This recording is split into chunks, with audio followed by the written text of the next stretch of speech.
আসসালামু আলাইকুম প্রিয় শিক্ষার্থী, আশা করি তোমরা সবাই ভালো আছো।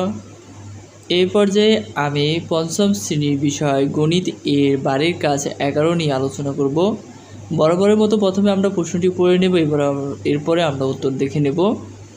এখানে 5.6 গসাগু এর ব্যবহার সম্পর্কিত কিছু প্রশ্ন করা হয়েছে। এখানে প্রথমে 1 নম্বর প্রশ্ন আছে, 12 সেন্টিমিটার প্রস্থ এবং 18 সেন্টিমিটার দৈর্ঘ্যের একটি ছক কাগজ আছে। আমরা কাগজটি কয়েকটি সমান বর্গাকৃতির টুকরো করে যেন কোনো অবশিষ্ট না থাকে সবচেয়ে বড় বর্গের এক বাহুর দৈর্ঘ্য নির্ণয় করি। এই অঙ্কটি আমরা উত্তরে দেখে নেব। এরপর আরেকটি 1 নম্বর দিয়ে একটি অঙ্ক আছে, সেটি হচ্ছে কি ছক কাগজ থেকে বৃহত্তম আকৃতির কয়েকটি বর্গ বানানো যাবে। অর্থাৎ উপরে যে প্রশ্নটি আছে এটার উপরে ভিত্তি করে বলা হয়েছে ছক কাগজ থেকে বৃহত্তম আকৃতির কয়টি বর্গ বানানো যাবে। এরপর নাম্বার 2, একজন শিক্ষক 40 জন ছাত্র এবং 24 জন ছাত্রীকে কতগুলো দলে ভাগ করে দিলেন যেন প্রত্যেকটি দলে ছাত্র ও ছাত্রীর সংখ্যা সমান থাকে এবং কোনো শিক্ষার্থী অবশিষ্ট না থাকে। সর্বোচ্চ কয়টি দলে ভাগ করা যাবে এবং প্রতি দলে কতজন ছাত্র এবং ছাত্রী থাকবে তা নির্ণয় করো। নাম্বার 3, একজন শিক্ষক 60টি পেন্সিল এবং 36টি খাতা কিছু শিক্ষার্থীর মধ্যে কোনো অবশিষ্ট না রেখে সমানভাবে ভাগ করে দিতে চান। সর্বোচ্চ কতগুলো শিক্ষার্থীর মধ্যে এই দ্রব্যগুলো সমানভাবে ভাগ করে দেওয়া যাবে। মূলত এটি ছিল আমাদের বাড়ির কাছে 11 এর প্রশ্ন। এবার আমরা উত্তরগুলো দেখে নেব। বরাবরের মতো প্রথমে আমরা প্রশ্নটি পড়ে নেব। এখানে বলা আছে 1 নম্বরে 12 সেন্টিমিটার প্রস্থ এবং 18 সেন্টিমিটার দৈর্ঘ্যের একটি ছক কাগজ আছে। আমরা কাগজটিকে কয়েকটি সমান বর্গাকৃতির টুকরা করি যেন কোনো অবশিষ্ট অংশ না থাকে। সবচেয়ে বড় বর্গের এক বাহুর দৈর্ঘ্য নির্ণয় করি। এর আগে যে অর্থাৎ বাড়ির কাজ যে 10 ছিল সেখানে কিন্তু আমাদের লসাগু সংক্রান্ত ছিল, সেখানে ক্ষুদ্রতম সবচেয়ে ছোট এরকম কথা ছিল, কিন্তু এখানে আছে সবচেয়ে বড়। আমি প্রথমে বলেছিলাম যে যদি সবচেয়ে বড় কথা থাকে, বৃহত্তম কথা থাকে, সর্বাধিক কথা থাকে, তাহলে অর্থাৎ যে কথা দ্বারা বেশি বোঝানো হয় এই ধরনের যদি কথা থাকে তাহলে এগুলো অঙ্ক কিন্তু আমাদের গসাগু করে নির্ণয় করতে হবে। তাহলে কিন্তু এই অঙ্কটা অর্থাৎ এখানে কি 12 সেন্টিমিটার প্রস্থ এবং 18 সেন্টিমিটার দৈর্ঘ্য, এই 12 এবং 18 কি গসাগু যা হবে নির্ণয় সমাধান কিন্তু তাই হবে আমাদের, অর্থাৎ এই 12 এবং 18 এর লসাগুই হবে সবচেয়ে বড় বর্গের এক বাহুর দৈর্ঘ্য। এবার আমি অঙ্কটি সমাধান করে দেখাবো। তো প্রথমে আমরা কি লিখব যে 12 এবং 18 এর গসাগু হবে 12 ও 18 এর গসাগু যত হবে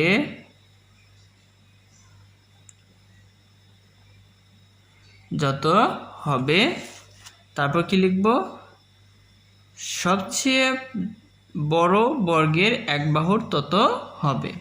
তাহলে আমি কি লিখলাম যে 12 ও 18 এর গসাগু যত হবে সবচেয়ে বড় বর্গের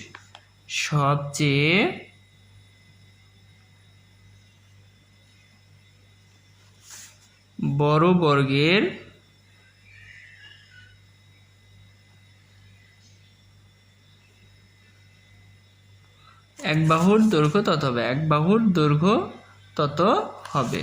সবচেয়ে বড় বর্গের এক বাহুর দৈর্ঘ্য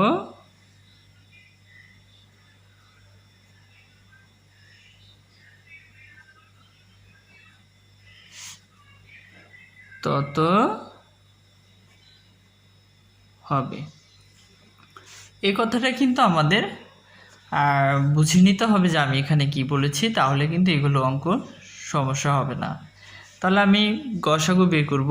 গসাগু বের করার জন্য আমাদের সহজ পদ্ধতিতে সহজভাবে কিভাবে এই 12 এবং আমি 18 আগে লিখে নেব লসাগুর মতোই। এখন এখানে ঠিক এইরকমভাবে আমি একটা দাগ দিব। দাগ দেওয়ার ফলে এখানে আমি কিভাবে গসাগু বের করব, এমন একটি সংখ্যা দ্বারা আমাদের কি করতে হবে, ভাগ দিতে হবে, যেটি কি হয় সবচেয়ে অর্থাৎ 12-র মধ্যেও যাবে 18-র মধ্যেও যাবে। তাহলে এখানে যদি আমি গসাগু নির্ণয় করি তাহলে আমি 12-র মধ্যে কিন্তু 6 যায়, 6 দুগুণ 12 এবং 6 18-র মধ্যে কবে যায়, 3 6 18। এরপরে কিন্তু 2 এবং 3 দুটি কিন্তু মৌলিক সংখ্যা, এর কোনো গুণনীয়ক নেই, এর জন্য কিন্তু এরপরে কোনো কি ভাগ যাবে না। তাহলে এই এখন আমি এখানে গসাগু কোনটা হবে, অর্থাৎ এই 6 2 3, অর্থাৎ এখানে কিন্তু আমাদের কত বের হয়েছে, 6 বের হয়েছে। আসলে মূলত কিন্তু এটা আমাদের কি গসাগু হচ্ছে কত, 6, অর্থাৎ 6 কিন্তু 12-র মধ্যে গিয়েছিল এবং 18-র মধ্যেও গিয়েছিল, অর্থাৎ 2 যায়। আচ্ছা 2 যদি আমি দিতাম তাহলে কিন্তু রেজাল্টটা এইরকমই হতো, অর্থাৎ 2 12-র মধ্যে যায় 6 বার আর 18-র মধ্যে যায় 9 বার। এরপর কিন্তু আবার 3 যেত, 3 গেলে কিন্তু আবার 3 দুগুণ 6 হতো। এটা কিন্তু আমি একেবারে 6 দ্বারা ভাগ করছি, ভাগ দেওয়ার পর 2 হয়েছে এবং হচ্ছে 18, অর্থাৎ 6 হলো 18-র মধ্যে কয়বার যায়, 3 বার। তাহলে আমাদের অর্থাৎ এই সংখ্যাটাই কিন্তু লসাগুর সময় কিন্তু আমরা এগুলো সব গুণ করে লসাগু বের করি, কিন্তু গসাগুর সময় কিন্তু শুধুমাত্র এই সংখ্যাটাই হবে, অর্থাৎ গসাগু কত হবে, 6, কত 6। আচ্ছা আমি এটাই আবার অন্যভাবে বুঝিয়ে দিই, যেমন আমি যদি 12 এবং 18-র গসাগু বের করি তাহলে আমি যদি 2 দ্বারা দিই, 2 কিন্তু 6 যায়, 6 দুগুণ 12 আর 2 18-র মধ্যে 9 বার যায়। আবার কিন্তু যদি আমি ভাগ দিই তাহলে এরপরে 3 যায়, 3 দুগুণ 6, 3 3-কে 9, এখানে 2 3, এখানেও কিন্তু 2 3। আমরা কিন্তু এই ভাগভাবে অর্থাৎ এগুলো দ্বারা কিন্তু আমি গুণ করব, এগুলো কিন্তু নিব না, অর্থাৎ যেগুলো সাধারণ গুণনীয়ক নেই, অর্থাৎ মৌলিক সংখ্যা শেষে যে মৌলিক সংখ্যাগুলো বের হবে এগুলো কিন্তু আমরা নিব না। তাহলে 3 দুগুণ 6, এখানেও কিন্তু 6, যার যেভাবে সুবিধা হয় ওইভাবে সবাই লিখবে। তাহলে লেখা যায় অতএব নির্ণয় গসাগু সমান সমান 6। তাহলে সুতরাং বলা যায়, সুতরাং এই কথাটা লিখব যে সবচেয়ে বড় এক বাহুর দৈর্ঘ্য 6। এগুলো কি ছিল, 18 12, এগুলো কিন্তু একক ছিল সেন্টিমিটার, তাহলে আমি এগুলো 6 সেন্টিমিটার। সুতরাং কি লিখব, সুতরাং সবচেয়ে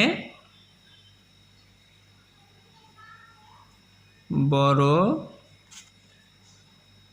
বর্গের এক বাহুর দৈর্ঘ্য 6 সেন্টিমিটার। আশা করি এটি সবাই বুঝতে পেরেছ। ধন্যবাদ সবাইকে। এবার আমরা 2 নম্বরটি দেখে নেব। 2 নম্বর বলতে পরের একটি প্রশ্ন রয়েছে, এখানে বলা আছে উপরের ছক কাগজ থেকে বৃহত্তম আকৃতির একটি বর্গ বানানো যাবে। বর্গ বানানো যাবে বলতেছে কি যে উপরের ছক কাগজ থেকে বৃহত্তম আকৃতির কয়টি বর্গ বানানো যাবে, মানে কয়টি এই ধরনের বর্গ আমরা তৈরি করতে পারবো সেটি বলছে।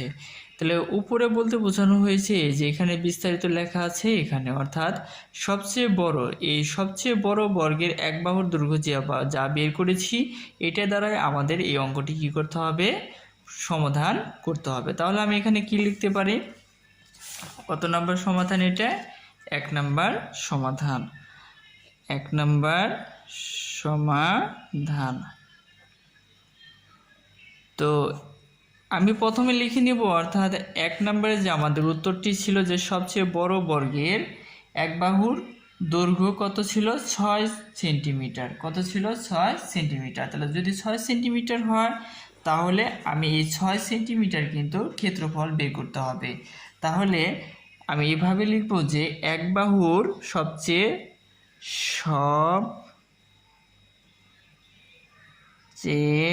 বড় বর্গের এক বাহুর দৈর্ঘ্য, এক বাহুর দৈর্ঘ্য কত, 6 সেন্টিমিটার, 6 সেন্টিমিটার, মানে সবচেয়ে বড়, মানে বৃহত্তম। অতএব বলা যায় যে অতএব এখন আমি কি করব, বৃহত্তম বর্গের ক্ষেত্রফল বের করব, অর্থাৎ এই যে 6 এর বর্গফল বের করব। তাহলে বর্গ বলতে কি বোঝায়, বর্গের সূত্র কি, এক বাহুর দৈর্ঘ্য গুণ এক বাহুর দৈর্ঘ্য। তাহলে কি বলবো যে বৃহত্তম বর্গের ক্ষেত্রফল, বৃহত্তম বর্গের ক্ষেত্রফল সমান সমান 6 গুণ 6। আমি কেন 6কে 6 দ্বারা গুণ করলাম, আমরা জানি বর্গক্ষেত্রফল অর্থাৎ ক্ষেত্রফল বের করতে হলে ক্ষেত্রফলের সূত্র হচ্ছে এক বাহুর দৈর্ঘ্য গুণ এক বাহুর দৈর্ঘ্য, অর্থাৎ 6কে আমি 6 দ্বারা কি করেছি, গুণ দিয়েছি। তাহলে 6 6 36, 6 6 36। এটি কিন্তু এখন সেন্টিমিটার লেখা যাবে না, লিখবো কি বর্গ সেন্টিমিটার, বর্গ সেন্টিমিটার। আশা করি এই লাইনটা কারোর সমস্যা হবে না। অর্থাৎ বৃহত্তম বর্গের ক্ষেত্রফল, অর্থাৎ যে বৃহত্তম যে বর্গটি ছিল সেটা আমি কি বের করেছি, ক্ষেত্রফল বের করেছি। এখন লিখবো যে দেওয়া ছিল কি, উপরে দেওয়া আছে বলা ছিল কি ছকের, কিন্তু উপরে যে ছক, তাহলে উপরের ছকের প্রস্থ কত দেওয়া ছিল, তাহলে দেওয়া আছে ছকের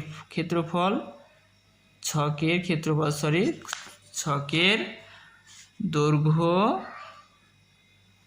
কত, 12 সেন্টিমিটার, এবং ছকের প্রস্থ কত দেওয়া আছে, প্রস্থ 18 সেন্টিমিটার। এটি কিন্তু একটা আছে 12 সেন্টিমিটার দৈর্ঘ্য আর এবং প্রস্থ আছে কত, 18 সেন্টিমিটার। তাহলে এই যে 12 এবং 18 এটি কিন্তু দৈর্ঘ্য আর হল কি প্রস্থ। আমাদের কিন্তু এই দৈর্ঘ্য এবং প্রস্থের কিন্তু ক্ষেত্রফল বের করতে হবে। তাহলে দৈর্ঘ্য এবং প্রস্থে যদি আমি ক্ষেত্রফল বের করি তাহলে আমরা জানি ক্ষেত্রফল সমান সমান দৈর্ঘ্য গুণন প্রস্থ। অতএব ক্ষেত্রফল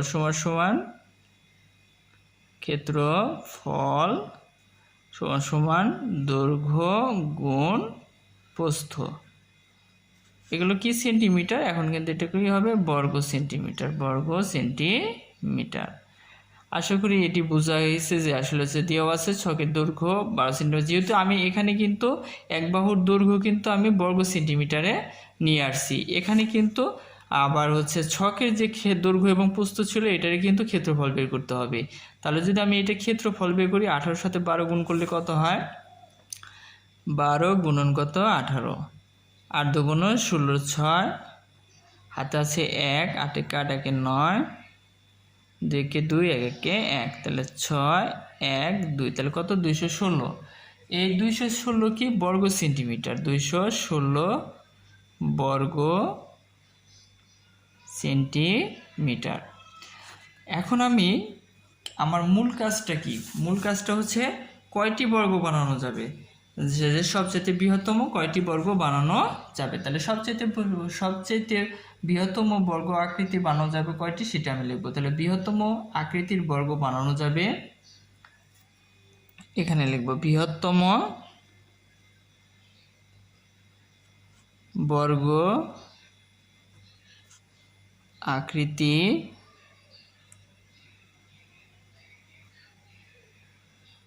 বানানো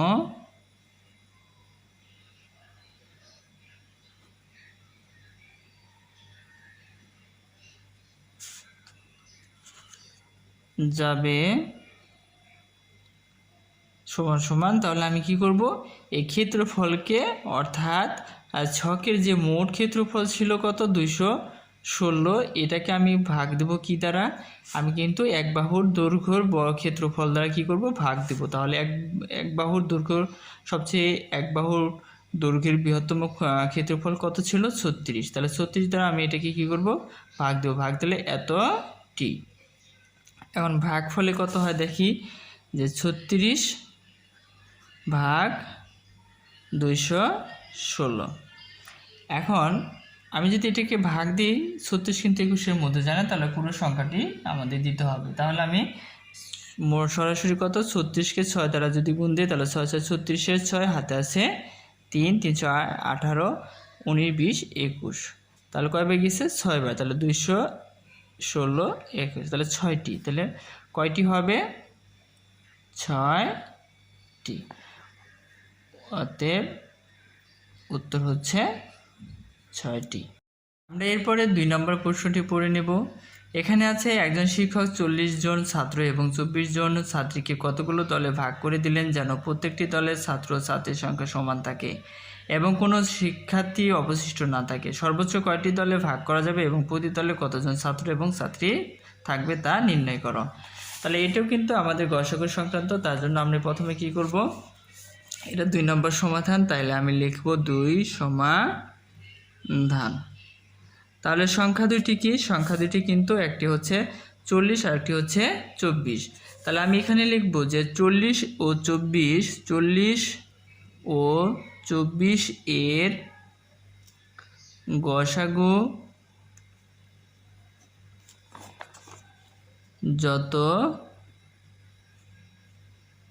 হবে, এখানে কিন্তু কি বলা হয়েছে যে প্রত্যেকটি দলে কতজন সমান থাকবে, সর্বোচ্চ কয়টি দলে ভাগ করা যাবে, এই কটাই কিন্তু 40 ও 24 এর গসাগু যত হবে সর্বোচ্চ ততগুলো দলে, সর্বোচ্চ এখানে কিন্তু সর্বোচ্চ বলা হয়েছে, সর্বোচ্চ ততটি দলে ভাগ করা যাবে। আমি এখন কি করব, 40 ও 24 এর গসাগু বের করব। তাহলে 40 আর হচ্ছে 24 আগের মতো করে আমি এইভাবে ভাগ করে বের করব। তাহলে এখানে যদি আমি দেই, অর্থাৎ এখানে আমি 2 দিলাম, 2 40-এর মধ্যে কয়বার যায়? 20 বার, এবং 24-এর মধ্যে যায় 12 বার। আমি আবার ভাগ দিব, আবার 2 যদি দিই তাহলে 10, এরপর কত? 6। আবার ভাগ দেব 2 10-এর মধ্যে যায় 5, আর 6-এর মধ্যে যায় 3। এই 5 এবং 3 কিন্তু মৌলিক সংখ্যা, এর কোনো সাধারণ গুণনীয়ক নেই, এরপরে কিন্তু কোনো ভাগ যাবে না। তাহলে অতএব নির্ণয় গসাগু কি হবে? অতএব নির্ণয় গসাগু 2 2 2, এগুলো কিন্তু নিব না। এর আগে বলছি যে আমরা যে সংখ্যা দ্বারা ভাগ করব ওইগুলো কিন্তু এখানে আসবে। 2 গুণন 2 গুণন 2, তাহলে 2 2 গুণ 4, 4 2 গুণ 8, 8। অর্থাৎ নির্ণয় গসাগু কত? 8। সুতরাং বলা যায় 8টি দলে ভাগ করা যাবে, সর্বোচ্চ 8টি দলে ভাগ করা যাবে। তাহলে সুতরাং সর্বোচ্চ 8টি দলে ভাগ করা যাবে। এখন এটি তো আমরা দল সংখ্যা বের করলাম, কিন্তু প্রশ্নতে বলা হয়েছে কয়টি দলে ভাগ করা যাবে। এরপরে আবার বলা হয়েছে যে এবং প্রতি দলে কতজন ছাত্রী এবং কতজন ছাত্র থাকবে তা নির্ণয় করো। আমাদের কিন্তু এখানে খেয়াল রাখতে হবে 40 জন ছাত্র আর হলো 24 জন ছাত্রী। তাহলে প্রতি দলে বের করতে হলে আমাদের করতে হবে কি, আমাদের কিন্তু দল সংখ্যা কয়টি হয়েছে? 8টি। তাহলে 8টি যদি হয় তাহলে ছেলে প্রতি দলে কতজন করে থাকবে সেটা আমি নির্ণয় করব। তাহলে আমি এখানে লিখব, তাহলে ছাত্র থাকবে প্রতি দলে, ছাত্র থাকবে, আবার প্রতি দলে ছাত্র থাকবে। ছাত্র কতজন ছিল? 40। এই 40 ভাগ প্রতি দলে কয়টি, দল সংখ্যা কয়টি হবে? 8টি। তাহলে 8 দ্বারা যদি আমি ভাগ করি তাহলে 5 8 40, তাহলে 5 জন। প্রতি দলে ছাত্র থাকবে 5 জন, আবার প্রতি দলে ছাত্রী থাকবে, ছাত্রীর সংখ্যা কত ছিল? 24। তাহলে 24 ভাগ 8 সমান কত? 3 জন। তাহলে প্রতি দলে অর্থাৎ 8টি দলে সমানভাবে কতজন থাকবে ছাত্রী? 3 জন, আর ছাত্র থাকবে 8 জন। আশা করি তোমরা এই অঙ্কটিও বুঝতে পেরেছো। ধন্যবাদ সবাইকে। এবার আমরা সর্বশেষ প্রশ্নটি পড়ে নেব। এখানে বলা হচ্ছে একজন শিক্ষক 60টি পেন্সিল এবং 36টি খাতা কিছু শিক্ষার্থীর মধ্যে কোনো অবশিষ্ট না রেখে সমান ভাগে ভাগ করে দিতে চান। সর্বোচ্চ কতজন শিক্ষার্থীর মধ্যে এই দ্রব্যগুলো সমান ভাগে ভাগ করে দেওয়া যাবে? তাহলে আমি প্রথমে কি করব, 60 এবং 36-এর গসাগু নির্ণয় করব। তাহলে আমি লিখব এখানে যে 60 ও 36-এর গসাগু যত হবে, 60 ও 36-এর গসাগু যত হবে সর্বোচ্চ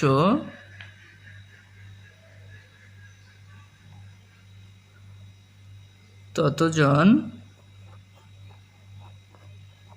শিক্ষার্থীর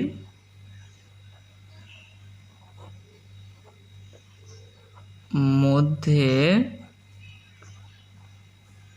দ্রব্যগুলো সমানভাবে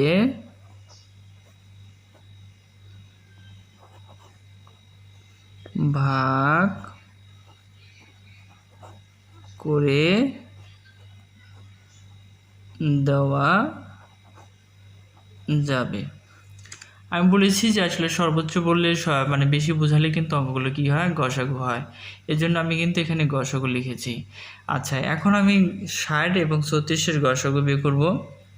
তাহলে 60 এবং 36-এর গসাগু বের করতে হলে তাহলে 60 আর 36 আমি এখানে ভাগ করব। আমি ছোট সংখ্যা দ্বারা 2 দ্বারা ভাগ করি।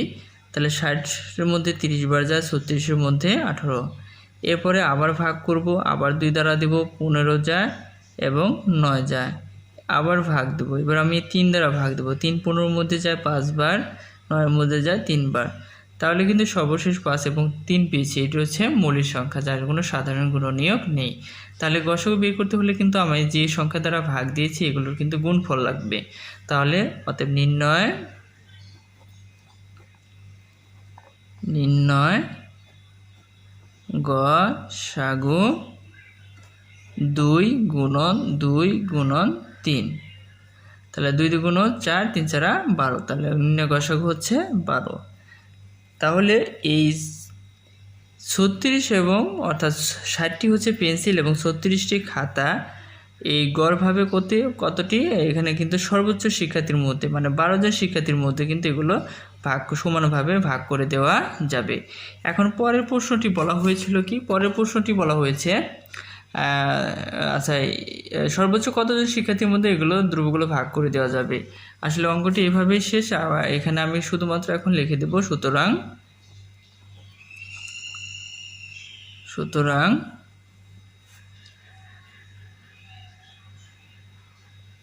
সর্বোচ্চ